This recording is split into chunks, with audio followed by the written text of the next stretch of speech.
Okay, welcome back. First thing I'm going to do here in this third screencast is I'm going to two-finger click or right-click on the chart anywhere, and I'm going to hit Move Chart, and I'm going to put it on a new sheet, Chart 2. I find that this just makes it nice and big. We can see the thing. So let's move this x-axis. Let's do that. I'd like the x-axis not to be right there in the middle. I'm going to try to put it down here. So on this, I'm going to click on the axis, right-click, and go to Format Axis. Actually, I'm going to cancel out of that. In order to change the position of this axis, we actually have to click on the y-axis and format it. Because in here we're going to say horizontal axis crosses at, and I'm going to say 30. So I'm going to click OK there. Yeah, 30, not 30, sorry. I meant minus 30. Format axis, minus 30. That's better. Okay, so that's done. Let's add a title. So in the chart layout area, we can say chart title above chart, and click in this text box. I'm going to highlight all of that and just start typing. Now I'll show you the rubric, the IA rubric, and the language that it has about titles. But the title is supposed to be self-explanatory, so it's a long title. Potato cubes bathed in various concentrations of saline solution, molarity for 48 hours. And then I'm going to say this, error bars show a 95%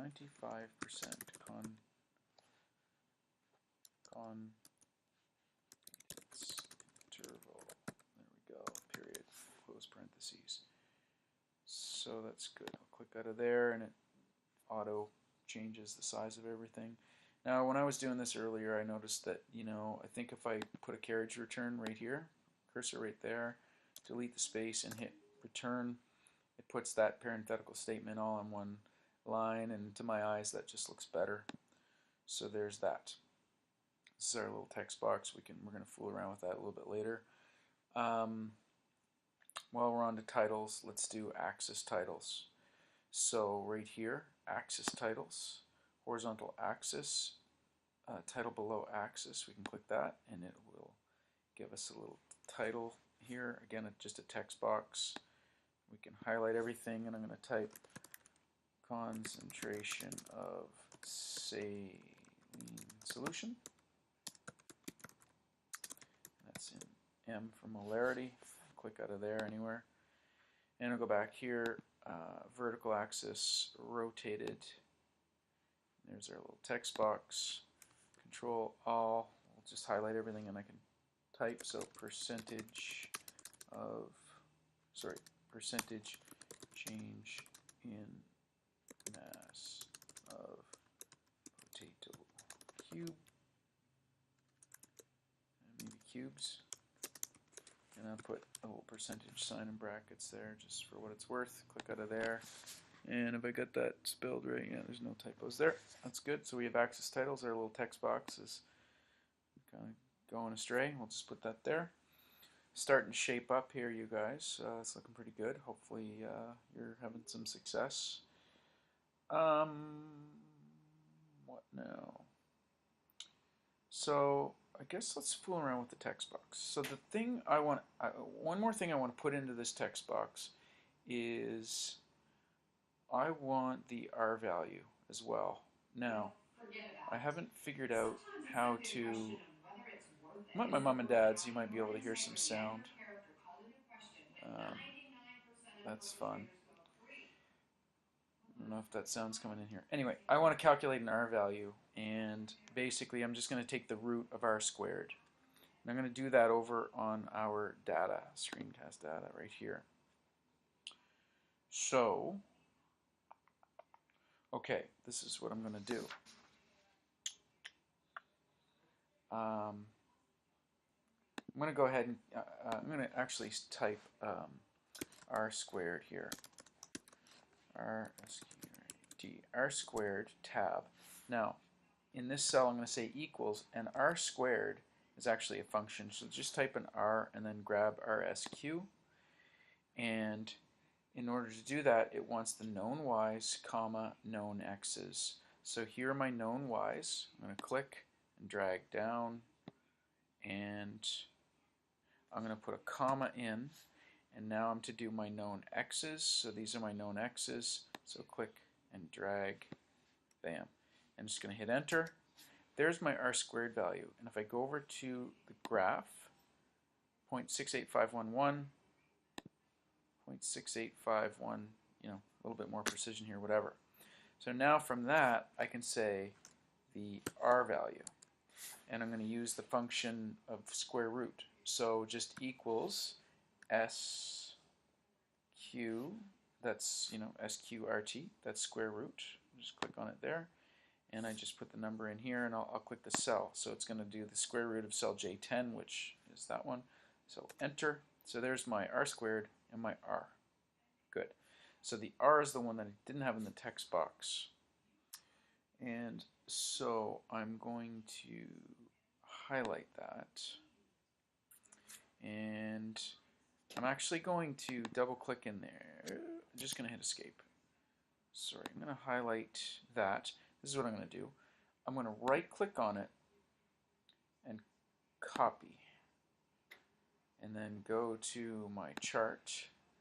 I'm going to click in this text box and put a carriage return in. So the next line I'll say r space equals space, and I'm going to hit paste. And I have that value. Now, probably should just reduce some precision here. So we have 5 decimal places for r squared, so let's go to 5827771. Is that 582? Yeah. So we'll leave it at that for now. We can talk about that later. Good. So I have everything I want to show here. And what I did on our exemplar, which is here, you can see that I moved this chart and I did a little arrow. So that's telling me that that line, here's the y equals mx plus b equation of it, and there's the r squared value, and there's the r value. So let's do that. Sorry, I'm going to just escape that. Okay, now, I don't love the way we can see that grid line in behind. And I don't love not having a box around that text box.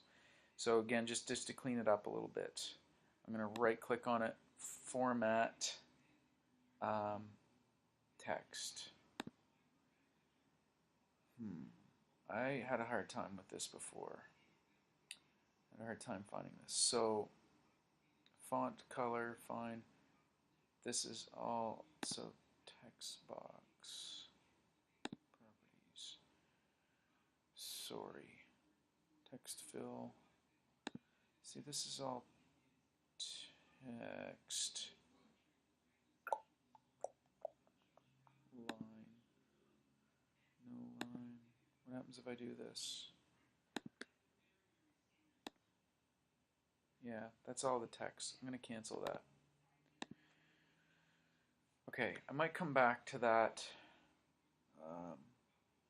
I might come back to that with you guys. Let's do this before I shut this screencast down. We're going to use the y equals mx plus b equation to calculate an x equals 0, sorry, a y equals 0 value, because ultimately what we want here is we want to know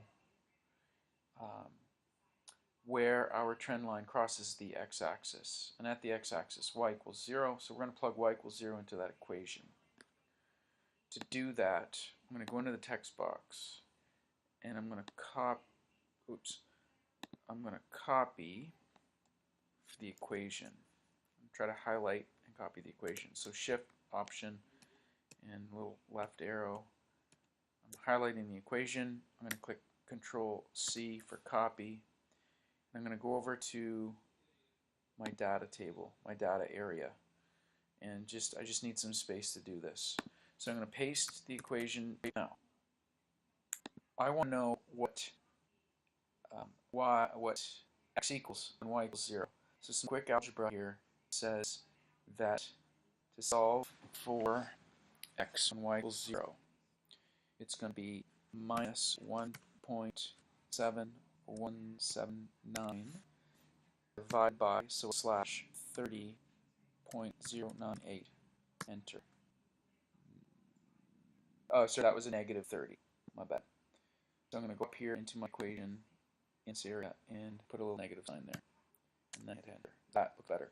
So our actual isotonic solution is somewhere around 0.06 molar, according to our trend line. Key point, according to our trend line. Don't know how confident I am in that trend line. Anyway, so there it is. So I'm going to go back to the chart. Well, I'm going to export this video so it doesn't get too long and post it, and then start another one. So all for now. See you in the next one. Bye.